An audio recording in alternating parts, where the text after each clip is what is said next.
Hello, I'm Cat the Moran. Welcome to this week's Moranifesto, which is about something very dear to my heart. The thing that made me. Libraries. In the last 6 years, 350 libraries have closed and 8,000 library staff have lost their jobs. Currently, Lambeth Council are planning to close 4 out of 10 of their borough's library, or to move them, or to have them taken over by community volunteers.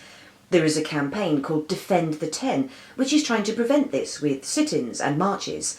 In their defence, Lambeth Council have explained that 2 of the libraries will reopen, but as hybrids, part gym and part library, with no dedicated staff. Is that okay? Can you run a massively streamlined library?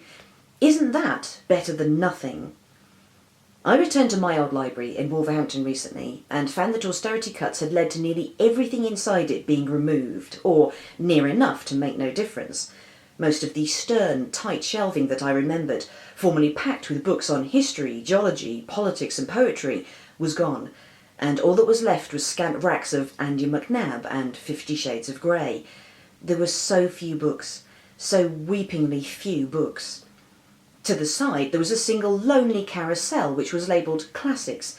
In the midst of all the pink and gold embossed lettering, the Bronte and Dickens looked like martinets in the middle of a hen night. And by the door, all the old books were piled high for sale. The history books, maps, novels and poetry. Now, you may say that we have no need for reference books anymore, now that we have the internet. Why go to a library when you could just Google something instead? Well, that's because a search engine will just show you what is most popular rather than what is best. You, like a billion other Googlers, will be herded to the footage of a shark biting a man, or to the same shallow Wikipedia entry. We are all reading the same 10,000 words, walking the same paths and thinking the same thoughts, filtered through the single lens of Google. We are approaching a mono-knowledge, diametrics herding us as unquestioning as a million dumb buffalo. If you have a library, on the other hand, you have a wide spread of knowledge which allows for randomness. Original paths of learning you can forge for yourself into little trodden corners or odd, bright side paths. Side paths that so many who used libraries in their youth can tell you turned into brilliant journeys, potentials, life-changing moments, careers. Or, if not that, they simply provided the deep, free joy of finding something new. And librarians are key to this because they show you how to find this knowledge. They will work as sommeliers for your mind and your soul, recommending things that spark you up, help you out. If a library is, as a good one is, the world in miniature, then a good librarian is its map. But do we need libraries to be clever? What is wrong with a room containing, as so many austerity-hit libraries are, Andy McNab and 50 Shades of Grey? Can the working classes not have rooms of cheap pleasure? What's wrong with it is this: it will not survive.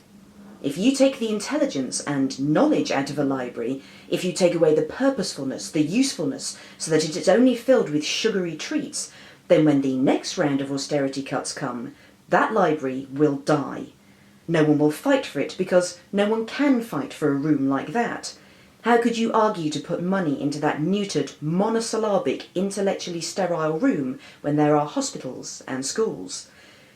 This is a common tactic that we must all grow furious about. That when something cannot be axed straight away because it's important, because it's loved, because people protest, then that thing is, more often than not, then starved or bled until it is a weak mutant ghost, until no one wishes to defend it, until no one can defend it because all the words they could have learned and used are now heaped by the door, for sale.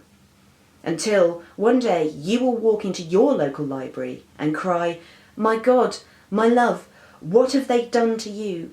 What have they done to your brilliant, brilliant mind?" I'll see you again next week. Thank you. Goodbye.